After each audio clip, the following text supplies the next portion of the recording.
Good, happy Tuesday morning, January 21, 2020. I'm Riley King, and welcome to this morning edition of the Riley King Newscast, right here on the Riley King Network.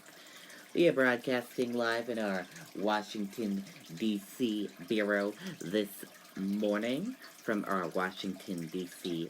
studio this morning and throughout the whole week this week. As you know, today will be a big day, as you all know. The third impeachment trial in U.S. history begins today.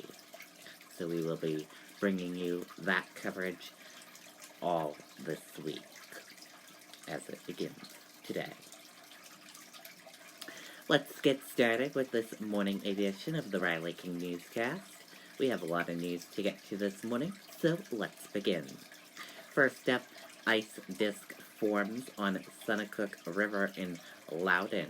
Similar disk formed 1 year ago on the same river. Let's take a listen to that video from WMUR News 9, Mike Cronin.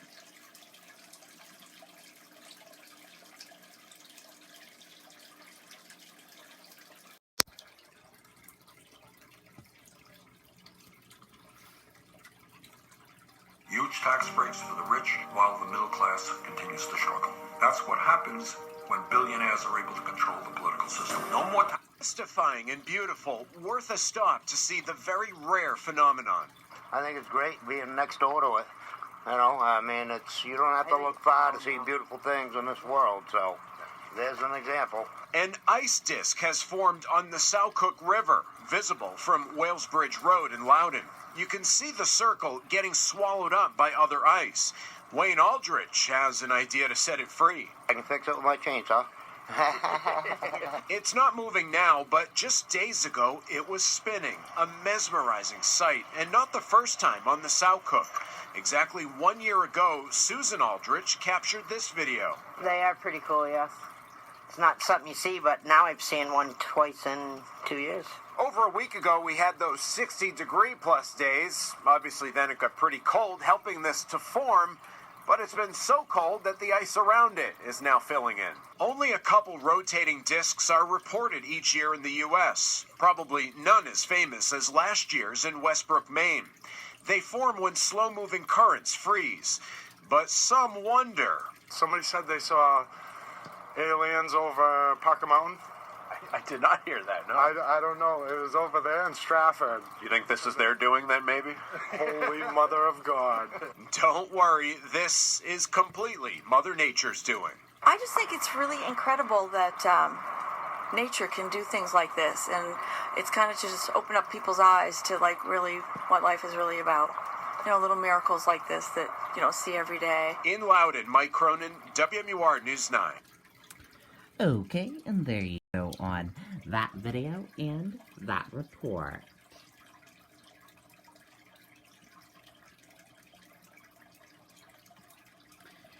Man kills coyote with bare hands after animal threatens child, police say. 3 coyote-related incidents reported in same area. Let's take a listen to that video from WMUR News 9, Charisse LeClaire.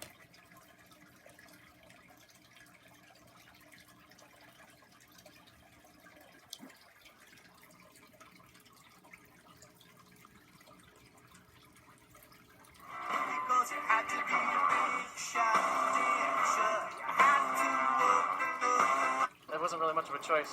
For Ian O'Reilly, it was either the coyote's life or his family's. It was snapping and attacking and lunging. On a walk in the woods in Exeter, his family was blindsided when their 2-year-old became a coyote's target, grabbing the boy by the jacket and dragging him to the ground.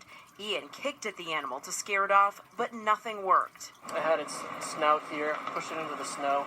With his bare hands, he suffocated the coyote, getting bitten on his forearm and chest, the third in a string of bizarre and frightening run-ins with coyotes in the area. The first for a call on Drinkwater Road on the Hampton Falls line around 9 this morning. Wouldn't move for the car and then attack the car as they try to get by. 20 minutes later on Hemlock Road in Kensington, I realized this is a coyote. And I just started screaming at the top of my lungs. Pat Lee's dog's involved in a scuffle with a coyote as she tried to break it up and get her dogs to safety. I don't know if I even realized the coyote was chasing us at that point, to be honest. I just was trying to run into the house as fast as I could, and just as I got to the slider, it bit me, and it was trying to get into the house. A plumber at her home helped her keep the animal out. She and her dogs were treated for injuries. Ian also treated. He and his family still processing the attack. Never underestimate the power of survival. And Ian's 2-year-old son is uninjured, thankfully, after that ordeal. Meantime, we could find out tomorrow or Wednesday whether that coyote was indeed rabid. Live in Kensington tonight, I'm Charisse LeClaire, WMUR News 9. Okay, and there you go on that video and that report.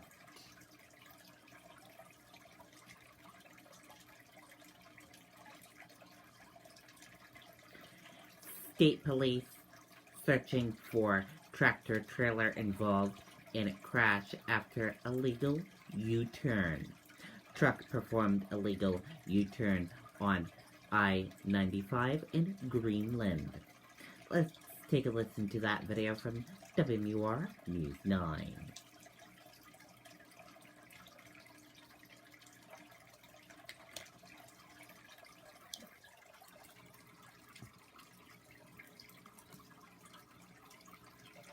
Bernie Sanders is on our side and always has been, fighting to protect a woman's right to choose, to fully fund Planned Parenthood, make childcare affordable, and guarantee paid family leave and equal pay.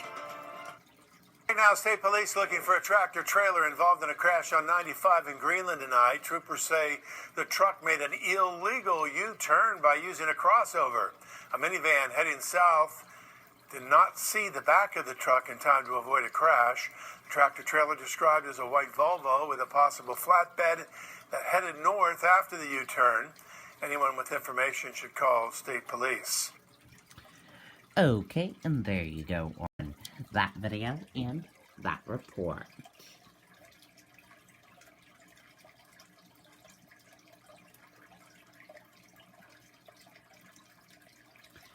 Family of Dover man held in Lebanon pleads for U.S. government to apply pressure.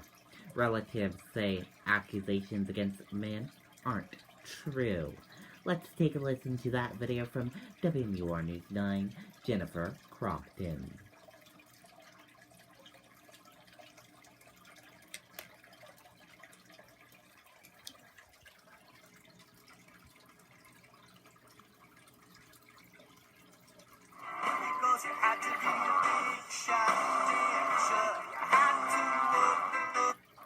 How is it that our government cannot get a sick, innocent man back to his home? It's been 4 months. The oldest of Amir Fakouri's 4 daughters describes her father's detention in Lebanon as a kidnapping. The owner of a popular Dover restaurant held by the government since September while visiting family with his wife. Officials there claiming he mistreated prisoners during an occupation of Lebanon decades ago. The family calling the charges fabricated. He's now gravely ill, believed to be a result of his treatment in jail. He lost 60 pounds. He's not the person you see in the pictures anymore. My mom tells me he's skin and bones. His attorney just returned from Lebanon and says he is not getting proper medical treatment. We provided all the legal basis for humanitarian release. We showed them that our client is suffering from stage 4 cancer, that there's no legal basis for his arrest, and still they denied it. We are drafting sanctions now. They would be aimed at individuals who have been part of holding him improperly. Senator Jeanne Shaheen has been working with the State Department, the White House, and the family. This is someone who is being held without charges, who has not been convicted of anything, who is being falsely accused. He needs to be released, and he needs to be released now. There's nothing, no one. We can ask for help except the U.S. government. It's a very corrupted country. Everyone's scared for their lives. The mayor's daughter says she does get to talk to her father about 5 minutes a week. Her mother is there feeling very hopeless. All of them hoping for action as soon as possible. We're live in Dover, Jennifer Crompton, WMUR News 9. Okay, and there you go on that video and that report.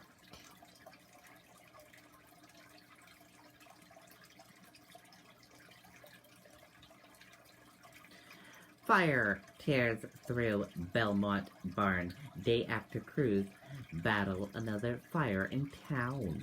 No injuries reported in fires. Let's take a listen to that video from WMUR News 9, Tim Cory.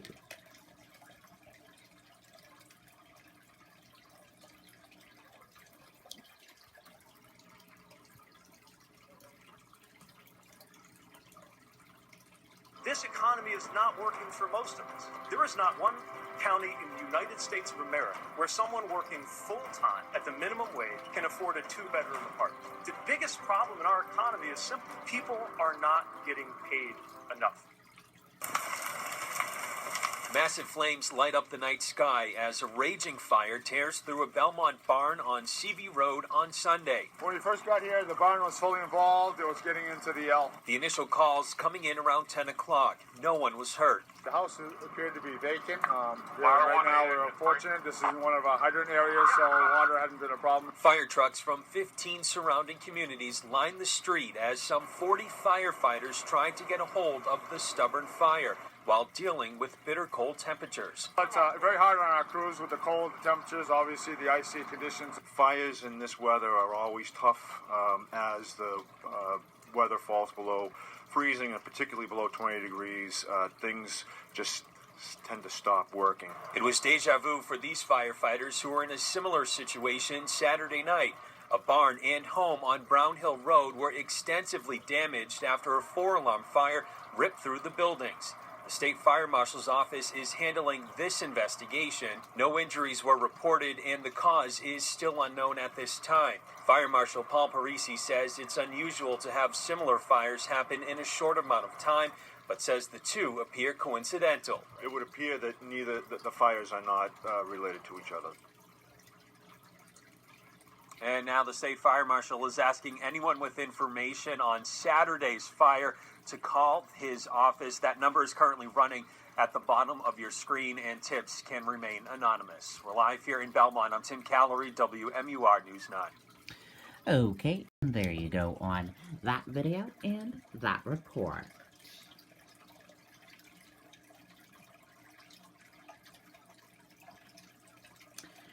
Legacy of King honored in events across New Hampshire. Civil rights leaders say struggle for equality ongoing. Let's take a listen to that video from WMUR News 9, Andy Hirschberger.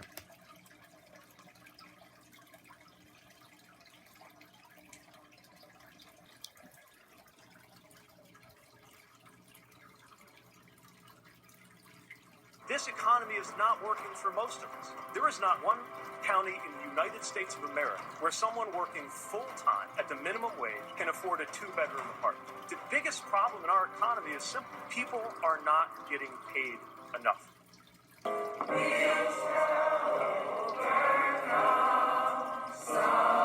Through song and spirit, the 36th Dr. Martin Luther King Jr. breakfast in Hollis honored the civil rights leader's legacy and his dream of racial harmony.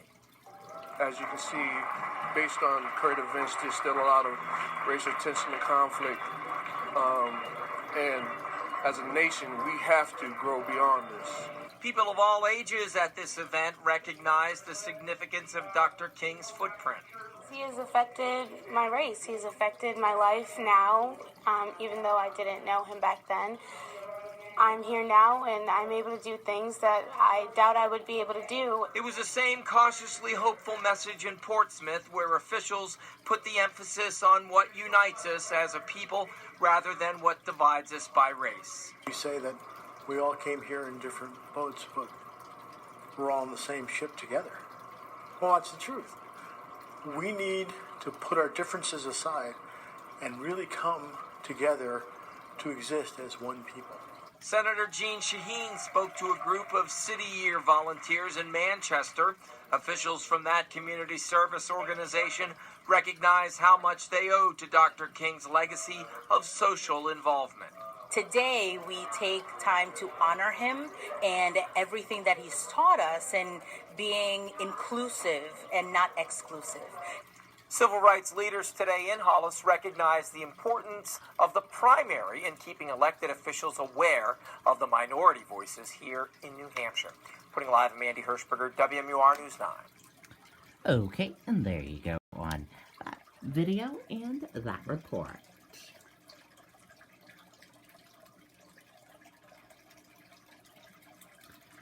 Granite Staters voters say they're interested in impeachment trial.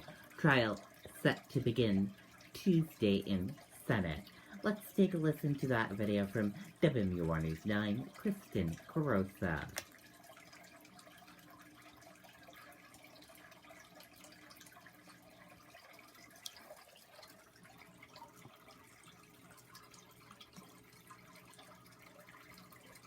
This economy is not working for most of us. There is not one county in the United States of America where someone working full-time at the minimum wage can afford a two-bedroom apartment. The biggest problem in our economy is simple. People are not getting paid enough.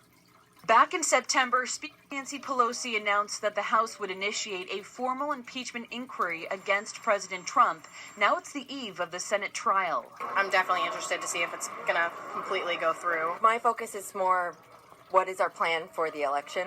Either way. Some told us President Trump should be held accountable. Others say the trial simply should not be happening.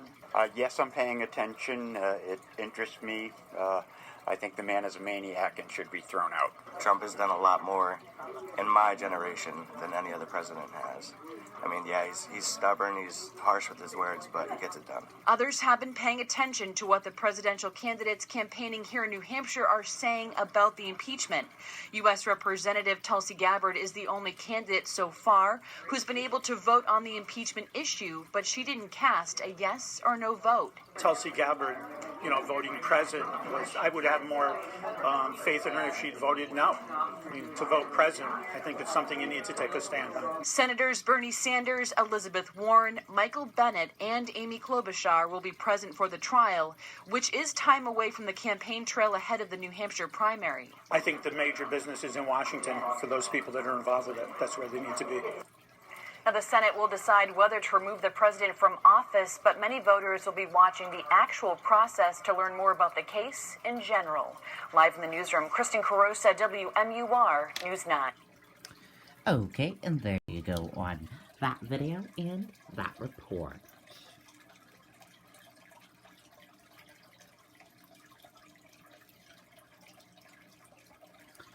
U.S. futures point to a lower open.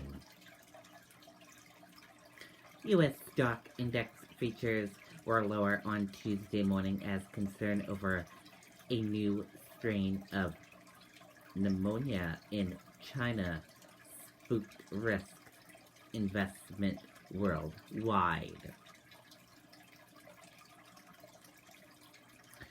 Third impeachment trial in U.S. history begins today.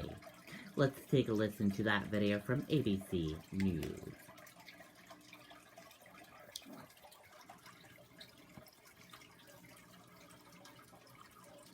New reporting on what we can expect as the impeachment trial of President Trump gets underway tomorrow. Each side, we've learned, will get 24 hours, 2 days each, to make their opening arguments.